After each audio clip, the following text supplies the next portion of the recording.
الحمدللہ والصلاة والسلام علی رسول اللہ وبعد۔ حاضرین گرامی، 7ویں پارے کی تلاوت ہوئی ہے۔ شروعات میں سورہ مائدہ کا بقیہ حصہ پڑھا گیا، اس کے بعد سورہ انعام میں سے کچھ آیتیں تلاوت کی گئی ہیں۔ سورہ مائدہ جس کا تذکرہ کل ہوا تھا، مائدہ کا مطلب ہوتا ہے دسترخوان، اسی لیے اس سورت کے اندر زیادہ تر حلال اور حرام کے تعلق سے باتیں ہیں۔ 7ویں پارے کی شروعات میں ہی اللہ رب العالمین نے مسلمانوں کو نصیحت کی ہے کہ جو چیزیں حلال ہیں اسے تم حرام نہ کرو اپنے اوپر، اور جو چیزیں حرام ہیں اس کو حلال نہ کرو، جو حلال ہیں اسے حرام نہ کرو۔ اور فرمایا یا ایھا الذین آمنوا لا تحرموا طیبات ما احل اللہ لکم، اے ایمان والو، جو اللہ تعالیٰ نے تمہارے لیے حلال کیا ہے وہ پاک چیزیں حرام نہ کیا کرو، اور حد سے زیادہ آگے نہ بڑھو، حد سے آگے بڑھنے والوں کو اللہ پسند نہیں فرماتا ہے۔ جو اللہ نے تمہیں حلال اور پاک چیزیں عطا فرمائی ہیں اس کو کھاؤ، اللہ رب العالمین سے ڈرو جس اللہ پر تم ایمان لائے ہو۔ اس کے بعد پہلے صفحے کے اندر اللہ تعالیٰ نے ایک حکم ارشاد فرمایا ہے۔ ہم اور آپ کی زندگی میں بہت دفعہ ایسا ہوتا ہے کہ ہم قسم کھاتے ہیں۔ قسم تو ویسے اللہ کے علاوہ کسی کی نہیں کھانی چاہیے، اور بہت زیادہ اللہ کی بھی قسم نہیں کھانی چاہیے، یعنی کہ قسم بھی بہت زیادہ نہیں کھانی چاہیے، اور اگر کھانا بھی چاہیے تو صرف اللہ رب العالمین کی۔ ہوتا یہ ہے معاشرے میں لوگ کئی جگہوں پر ماں کی قسم کھا رہے ہوتے ہیں، کئی جگہوں پر باپ کی قسم کھا رہے ہوتے ہیں، کئی جگہوں پر لوگ علم کی، ودیا کی، نہ جانے کیا کیا قسمیں کھا رہے ہوتے ہیں، تو سوائے اللہ کے کسی اور کی قسم کھانا جائز نہیں ہے۔ قسم اس کی کھائی جاتی ہے جس کی عزت آپ کی نگاہ میں سب سے زیادہ ہو، جس کی تعظیم آپ سب سے زیادہ کرتے ہو، اسی کی آپ قسم کھاتے ہو۔ ہم اللہ رب العالمین کی عزت، اللہ کی تعظیم، اللہ سے سب سے زیادہ محبت کرتے ہیں، اسی لیے اللہ رب العالمین کی قسم کھاتے ہیں۔ قسم کے حوالے سے اللہ رب العالمین نے فرمایا کہ عام طور سے بغیر ارادی طور پر جو زبان سے قسم نکل جایا کرتے ہیں اس پر اللہ تعالیٰ گرفت نہیں کرے گا، لیکن جو جان بوجھ کر ارادے کے ساتھ تم قسم کھاتے ہو وہ اس قسم کا تم سے حساب لیا جائے گا۔ اگر تم نے پورا نہیں کیا تب بھی پوچھا جائے گا، اور اگر قسم کھائی ہے اور اس کو نہیں نبھا سکے تو اللہ تعالیٰ تم سے سوال کرے گا۔ اللہ رب العالمین نے بیان فرمایا ہے کہ اگر تم قسم کھا لیے ہو تو وہ ایک تو اللہ کی قسم کھائی ہے اللہ کی تعظیم کے حوالے سے، اور تم نے قسم ایسی کوئی کھا لی کہ جس کو تم پورا بھی نہیں کر سکتے ہو، تو کرو گے کیا؟ ایک تو تم نے قسم کھائی اللہ کی تعظیم، اور دوسرا تم نے ایسی قسم کھا لی جو پورا نہیں کر سکتے ہو، تو کیا راستہ نکل سکتا ہے؟ اس کا راستہ یہ ہے کہ تم اپنی قسم توڑ دو، کفارہ ادا کر دو، تاکہ اللہ کی تعظیم بھی باقی رہے اور تم اپنے اس برے کام سے جو قسم کھا چکے ہو بچ سکو۔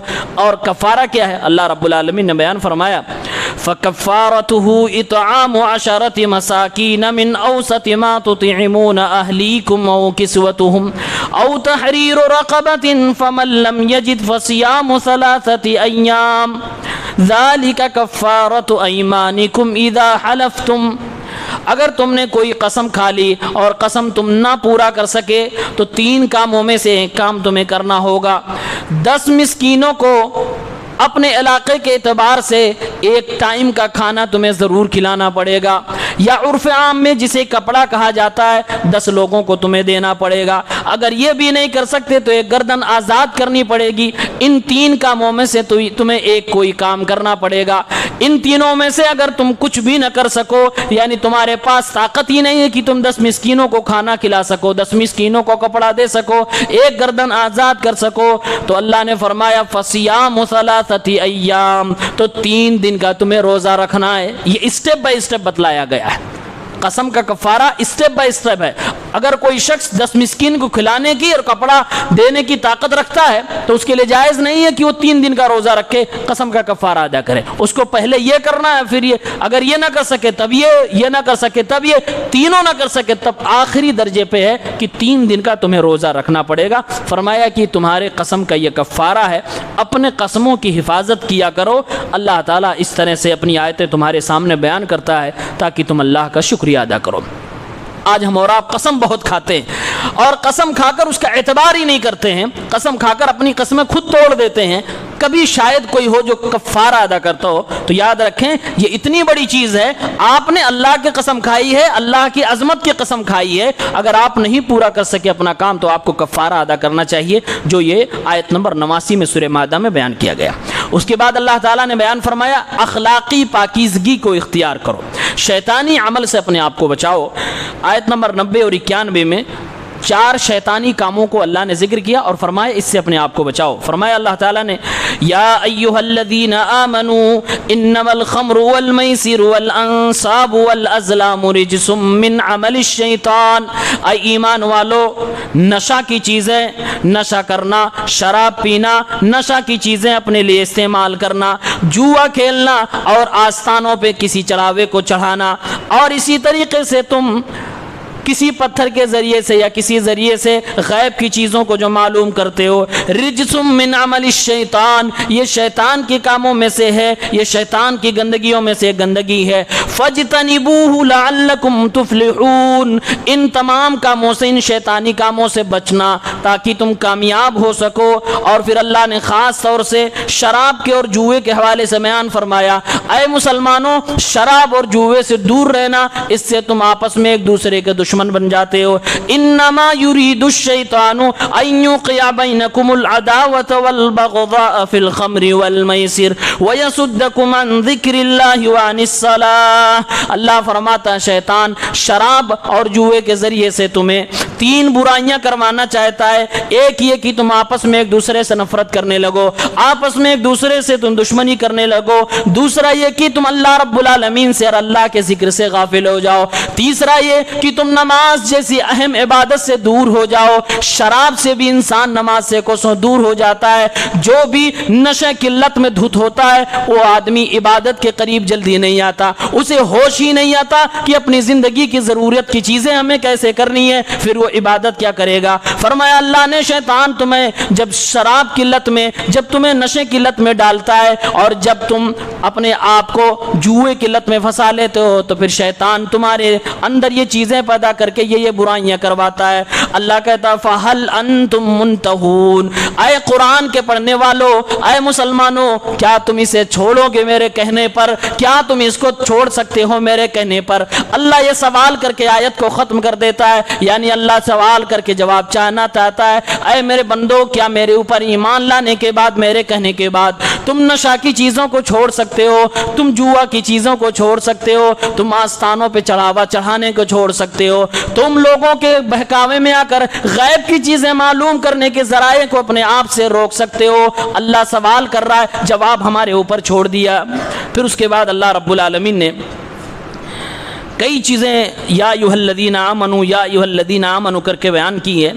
ایک اللہ تعالیٰ بیان فرماتا ہے کہ اگر تم اپنے آپ میں سدھر کے رہو گے، ہدایت پہ تم جم جاؤ تو دنیا گمراہ ہو جائے تمہارا کوئی نقصان نہیں کر سکتا ہے، لیکن اگر تمہارے اندر کمی ہے تو دنیا نیک بن جائے تمہارا کوئی بھلا نہیں کر سکتا ہے. تمہیں اپنے کو سدھارنا ہوگا اور اپنے آپ کو بچا کے رکھنا ہوگا. اور اللہ نے کہا ہے کہ دنیا کے فتنوں میں نہ پڑو، تم اپنا دھیان دو، تم کیا کر رہے ہو، تمہاری زندگی کیا کر رہی ہے اور تمہارے اعمال تمہیں کس طرف لے جا رہے ہیں، جنت کی طرف یا جہنم کی طرف. یا ایھا الذین آمنوا علیکم انفسکم، اے ایمان والو تم اپنا دھیان رکھو، اپنا خیال رکھو، اپنے آپ پہ غور کرو. لا یضرکم من ضل اذا اہتدیتم، اگر تم ہدایت میں آ گئے تو جو لوگ بھی گمراہ ہیں وہ تمہیں نقصان نہیں پہنچا سکتے. الی اللہ مرجعکم جمیعا، گمراہوں کا بھی نیکوکاروں کا بھی سب کا ٹھکانہ اللہ کے پاس جا کے رکے گا. تم سب اللہ کے پاس پلٹ کے جاؤ گے. فَيُنَبِّئُكُم بِمَا كُنتُمْ تَعْمَلُونَ.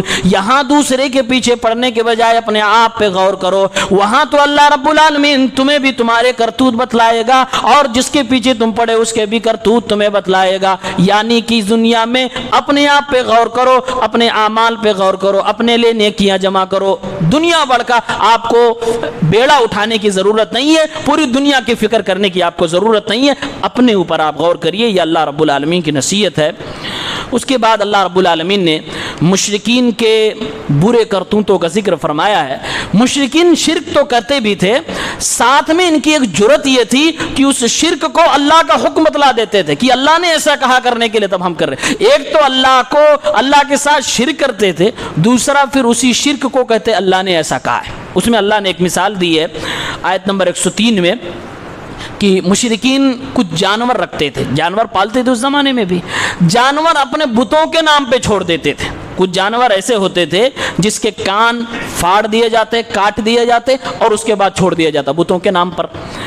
اسی طرح سے کچھ جانور ایسے ہوتے تھے کہ ایک خاص عمر تک اس کو پالتے, اس سے فائدہ اٹھاتے, اس کے بعد اس کو چھڑوا چھوڑ دیتے تھے کہ اس پہ نہ سواری کریں گے, نہ اس پر کوئی سامان لائیں گے لے جائیں گے. کچھ جانور ایسے ہوتے تھے مادہ جانور کہ لگاتار اگر 2 مادہ جنم دے دے تو اسے بتوں کے نام پر اسے بھی چھڑوا چھوڑ دیتے تھے. کچھ جانور ایسے ہوتے تھے کہ وہ نر جانور ہے تو کئی بچوں کا وہ باپ بن گیا تو اسے بھی بتوں کے نام پہ چھوڑ دیتے تھے. یہ سارا کام جو وہ کرتے تھے یہ ان کی ایک عبادت تھی, مالی عبادت تھی جو جانوروں کو بتوں کے نام پہ چھوڑا کرتے تھے. لیکن ان کی جرت یہ تھی کہ کہتے تھے اللہ نے ایسا کرنے کے لیے کہا ہے اور اللہ ایسا خوش ہوتا ہے. تو اللہ تعالیٰ نے ان کے اس شرک کے اور ان کے برے کرتوتوں کا جواب دیتے ہوئے فرمایا ما جعل اللہ من بحیرۃ ولا سائبۃ ولا وصیلۃ ولا حام ولكن الذین کفروا یفترون علی اللہ الکذب واکثرهم لا یعقلون. اے مسلمانوں, اے قرآن کے پڑھنے والوں, اللہ رب العالمین نے کسی جانور کو کان پھاٹ کر, کان کٹا کر کے اسے چھوڑنے کی اجازت نہیں دی ہے. اللہ تعالیٰ نے جو یہ سب کام کرتے ہیں, جانوروں کو بتوں کے نام پہ چھوڑ دیتے ہیں, اللہ نے ایسا کچھ حکم نہیں دیا ہے, بلکہ یہ لوگ اللہ کے نام پر جھوٹ بول رہے ہیں, اللہ رب العالمین پر الزام لگا رہے ہیں. وَأَكْثَرُهُمْ لَا يَعْقِلُونَ. اور مشرک کے پاس عقل کہاں ہوتی ہے, یہ لوگ اکثر و بیشتر نہ سمجھ ہوتے ہیں.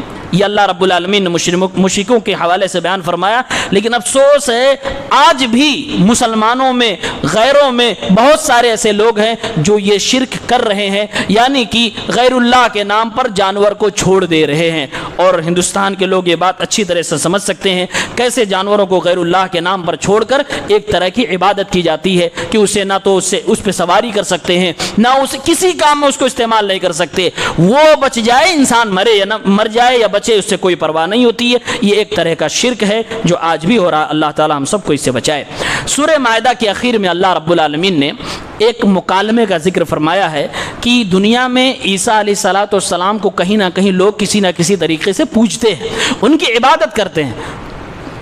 اور اللہ نے قرآن میں یہ بتایا ہے کہ جس کی عبادت کی جاتی ہے وہ اور جو کر رہا وہ دونوں جہنم میں جائیں گے. تو سوال یہ اٹھتا ہے کہ لوگ عیسیٰ علیہ السلام کی بھی عبادت کر رہے ہیں, تو عیسیٰ علیہ السلام کا کیا ہوگا, ان کی غلطی تو نہیں ہے. تو اللہ رب العالمین نے جواب دیتے ہوئے ارشاد فرمایا وَإِذْ قَالَ اللَّهُ يَا عِيسَى ابْنَ مَرْيَمَ أَأَنْتَ قُلْتَ لِلنَّاسِ اتَّخِذُونِي وَأُمِّيَ إِلَٰهَيْنِ مِن دُونِ اللَّهِ. اللہ کل قیامت کے دن عیسیٰ علیہ السلام سے فرمائے گا اے عیسیٰ ابن مریم, کیا تم نے لوگوں سے کہا تھا کہ مجھے اور میری ماں کو معبود بنا لو, مجھے اور میری ماں کو عبادت کرنا شروع کر دو, اللہ کو چھوڑ دو یا اللہ کے ساتھ ہم دونوں کی بھی عبادت کرو, کیا تم نے لوگوں سے ایسا کچھ کہا تھا؟ عیسیٰ علیہ السلام وہاں جواب دیں گے قال سبحانک ما یکون لی ان اقول ما لیس لی بحق. اے اللہ تیری ذات پاک ہے, تو شرک سے پاک ہے, میں تیرا پیغمبر, میں تیرا رسول ہوں, اور مجھے کہاں یہ حق ہے, مجھے اتنی ہمت کہاں کہ میں شرک کی لوگوں کو دعوت دوں. اے اللہ جو تو نے مجھے بتایا, جبرائیل کے ذریعے سے سکھایا, میں نے تو لوگوں کو تیری عبادت کی کی طرف بلایا ہے۔ میں جب پیدا ہوا، عیسیٰ علیہ السلام جب ماں کے گود میں تھے، اسی وقت دنیا سے کہہ دیا تھا کہ میں اللہ کا بندہ ہوں، میں اللہ کا رسول ہوں۔ اور جب عیسیٰ علیہ السلام بڑے ہوئے، نبی بنے، تو وہی دعوت دیتے رہے۔ جب آخری وقت دنیا سے جانے کے آیا، اس وقت بھی انہوں نے دنیا سے کہا تھا ان اللہ ربی و ربکم فاعبدوا، اے لوگو اللہ ہی میرا اور تمہارا رب ہے، اسی اللہ کی عبادت کرنا۔ یعنی پوری زندگی اے اللہ میں نے تیری عبادت کی طرف لوگوں کو بلایا ہے۔ آج اگر دنیا کے لوگ میری عبادت کرنے لگے، مجھے ہی تیرے ساتھ شریک کرنے لگے، اے اللہ میرا اس میں کوئی خطا نہیں، میری اس میں کوئی غلطی نہیں۔ اللہ یہ بیان کر کے بیان فرما رہا ہے اے لوگوں، عیسیٰ علیہ السلام اور عیسیٰ جیسے جتنے نیک لوگ دنیا سے گزرے ہیں اور بعد میں لوگ گمراہ ہو کر انہی لوگوں کی عبادت کرنے لگے، تو اللہ ان کو تو بچا لے گا۔ کل قیامت کے دن وہ لوگ ان کی عبادت سے انکار کر دیں گے اور کہیں گے اے اللہ میں نے ان کو نہیں کہا، انہوں نے زبردستی کی ہے، یہ شیطان کی بہکاؤ میں آ گئے، ہم ان کی عبادت سے برات کے اعلان کرتے ہیں۔ پھر اللہ ان نیک لوگوں کو، ان شہداء کو، ان اولیاء کو، ان انبیاء کو بچا لے گا، اور ان کی عبادت کرنے والے لوگوں کو، مشرکوں کو اللہ پکڑے گا، انہیں سزا دے گا۔ حضرت عیسیٰ علیہ السلام اللہ رب العالمین سے اپنی صفائی دیں گے۔ پھر اخیر میں حضرت عیسیٰ کہیں گے ان تعذبهم فانهم عبادك وان تغفر لهم فانك انت العزیز الحکیم۔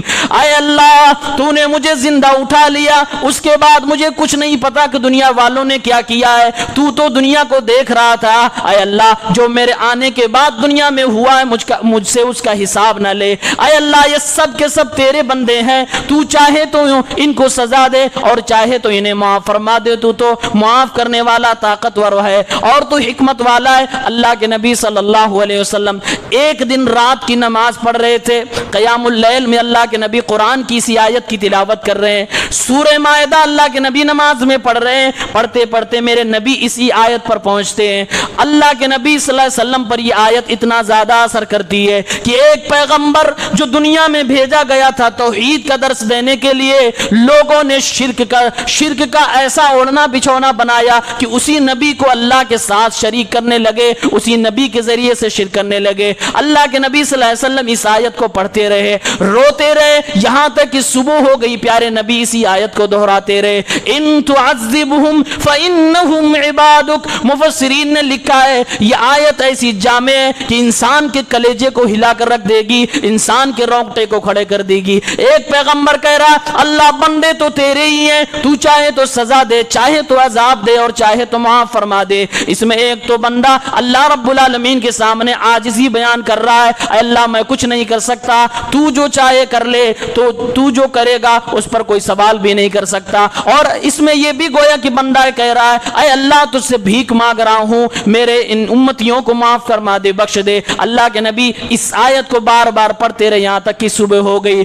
رو رو کے جب آپ نڈھال ہو گئے تو آپ دعا کرنے لگے اللہم امتی، اے اللہ میری امت کو بخش دے۔ عیسیٰ اپنی امت کے لیے اللہ سے کہیں گے اے اللہ تو چاہے تو سزا دے، چاہے تو چھوڑ دے۔ میرے نبی دنیا ہی میں دعا مانگتے ہیں اے اللہ میری امت کو بخش دے، معاف فرما دے۔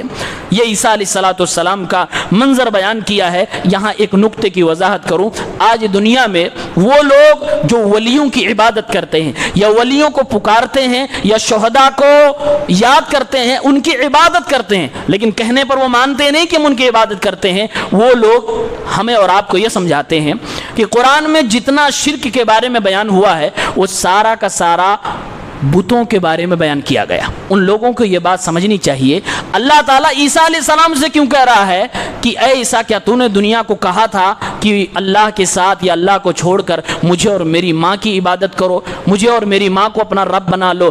گویا کہ اللہ رب العالمین یہ سمجھا رہا ہے کہ اگر کوئی اللہ کے نیک بندوں کو، اللہ کے ولیوں کی، اللہ کے شہید بندوں کی یا پھر اللہ کے نبیوں کی عبادت کر رہا ہے تو وہ بھی شرک ہے۔ آج دنیا میں سمجھایا جاتا ہے کہ ہم اللہ کے علاوہ کی عبادت نہیں کر رہے ہیں، ہم اللہ والوں کو بلا رہے ہیں، ہم اللہ والوں کو پکار رہے ہیں۔ اس طرح سے شرک کو جسٹیفائی کیا جاتا ہے، جبکہ وہ اس کی واضح دلیل ہے۔ اس کے بعد سورہ انعام شروع ہوتی ہے۔ سورہ انعام میں اللہ رب العالمین نے شروعات میں بیان فرمایا کہ مشرکوں سے اللہ تعالیٰ قیامت کے دن کیا کہے گا۔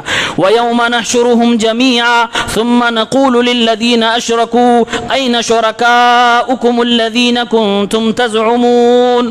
اللہ فرماتا ہے قیامت کے دن ہم ساری دنیا کو جمع کریں گے، اپنے ساتھ شرک کرنے والوں کو میں مخاطب کروں گا اور پوچھوں گا جن کو تم میرے ساتھ شریک ٹھہرایا کرتے تھے دعاؤں میں میرے علاوہ یا میرے ساتھ، جن کو تم پکارا کرتے تھے، بتاؤ وہ سب کہاں ہیں؟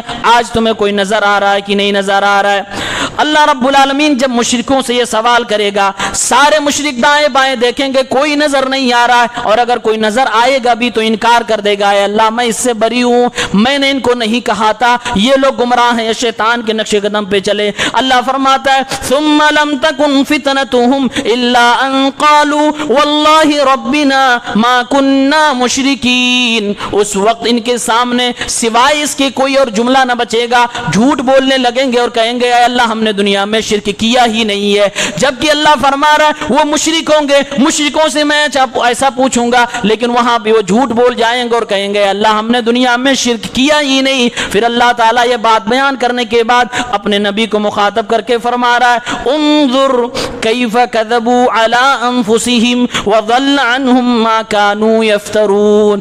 اے نبی دیکھو ذرا ان مشرکوں کو، دیکھو ان شرک کرنے والوں کو، کیسے یہ اپنے آپ کو دھوکہ دے رہے ہیں، کیسے یہ اپنے آپ پہ جھوٹ بول رہے ہیں، اور کیسے اللہ رب العالمین کے نام پر جھوٹ بول رہے ہیں، یعنی وہاں بھی جھوٹ بول رہے ہوں گے جب اللہ تعالیٰ پوچھے گا کون ہے وہ لوگ جن کو تم پکارتے تھے، کون ہے وہ لوگ جن کو میرے ساتھ تم کھڑا کرتے تھے، کون ہے وہ لوگ جن کو اپنی پریشانیوں میں تم پکارتے تھے، پکارنا مجھے چاہیے تھا، تم نے فلاں کو پکارا، فلاں کو پکارا، فلاں کو پکارا، کوئی ہے نظر آتا؟ وہاں انسان مشرک خاموش ہو جائے گا، کوئی اس کو جواب نہیں بن پڑے گا، آخر میں وہ جھوٹ بول دے گا۔ اللہ رب العالمین اس کے بعد مشرکین کے جرائم کا تذکرہ کر رہا ہے کہ مشرکین مکہ اتنے ڈھیٹ تھے کہ اللہ تعالیٰ کہتا ہے اگر قرآن کریم ایک کتاب کی شکل میں آتا اور دفتیوں میں بند ہوتا، ان کے ہاتھ میں دے دیا جاتا، یہ سے چھوتے اور اس کے بعد بھی یہ ایمان نہ لاتے، سب کچھ جان کر ایمان نہ لاتے، کہتے ان ھذا لسحر مبین، ان ھذا الا سحر مبین، یہ تو ایک واضح جادو ہے، جادو کہہ کے اس کے انکار کر دیتے۔ اور کہا یہ لوگ کہتے تھے کہ محمد کو جب رسول بنانا تھا تو اللہ تعالیٰ نے کسی فرشتوں کو کیوں نہیں بنا دیا، اور اگر یہی بن گیا تھا تو اللہ تعالیٰ کو کیا قریش قبیلے میں یہی یتیم ملا تھا، بڑے بڑے چودھری تھے، بڑے بڑے مالدار تھے، ان کو بنا دیتا، اور اگر اللہ نے اس کو بنا ہی دیا تو اس کے ساتھ کوئی فرشتہ بھی اتار دیتا تاکہ ہم کو یقین ہو جاتا۔ اس طرح کے اعتراضات کرتے تھے۔ اللہ تعالیٰ نے ان سب اعتراضات کا جواب دیا ہے اور اللہ کے نبی کو تسلی دیا، اے نبی آپ گھبرائیں نہیں، آج یہ لوگ اگر آپ کا مذاق بنا رہے ہیں تو پہلے کے لوگوں نے بھی نبیوں کا مذاق بنایا ہے، ان کو بھی سزا ملے تھی، ان کو بھی سزا ملے گی، بس آپ انتظار کرتے جائیں۔ اور پھر مشرکین کے بارے میں اللہ رب العالمین قیامت کے دن کی حالت کیا ہوگی اس کا نقشہ کھینچتے ہوئے فرمایا وَلَوْ تَرَى إِذْ أُقِفُوا عَلَى النَّارِ فَقَالُوا يَا لَيْتَنَا نُرَدُّ وَلَا نُكَذِّبَ بِآيَاتِ رَبِّنَا وَنَكُونَ مِنَ الْمُؤْمِنِينَ۔ اے نبی آپ ان لوگوں کو دیکھتے جو مشرک ہیں، دنیا میں کفار ہیں، جب وہ آگ کے اوپر روک دیا جائیں گے، جب ان کو سزا ملنے لگے گی، جلنے لگے گی، تو کہیں گے یا لیتنا نرد، کاش کہ ہمیں واپس دنیا میں لوٹا دیا جاتا تو ہم اللہ کی آیتوں کو نہیں جھٹلا